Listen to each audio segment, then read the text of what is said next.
Hello everyone, आज का recipe है पनीर टिक्का.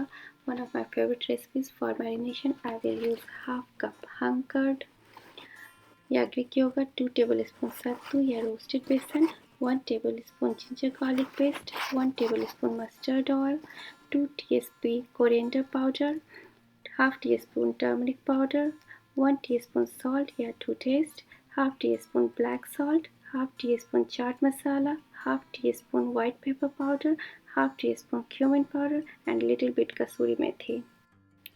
सबको अच्छे से मिला लेंगे. आप 1 टीस्पून रेड चिली पाउडर भी यूज़ कर सकते हैं for extra heat.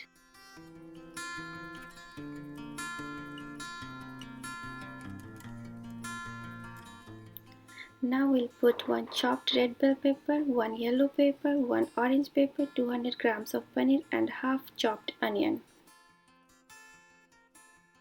Now marination को अच्छे से कोट कर देंगे वेजिटेबल्स एंड पनीर के ऊपर.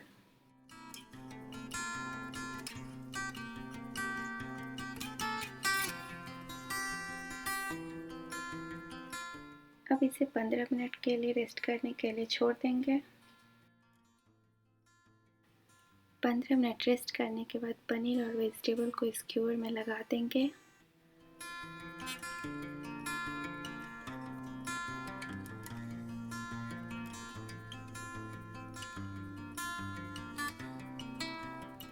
पनीर और वेजिटेबल्स को स्क्यूअर में लगाने के बाद इसे एक बेकिंग ट्रे पर हैंग कर देंगे कुछ इस तरह से और इसे 450 फ़ारेनहाइट या 232 degree Celsius pre heated oven में 10 मिनट के लिए बेक कर देंगे और 2 से 3 मिनट के लिए ब्रॉयल कर देंगे.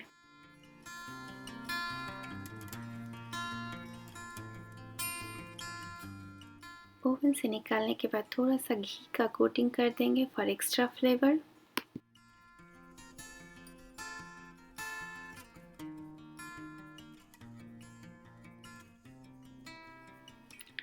Now tikkas are ready to be served with chutney and lime. Thanks for watching.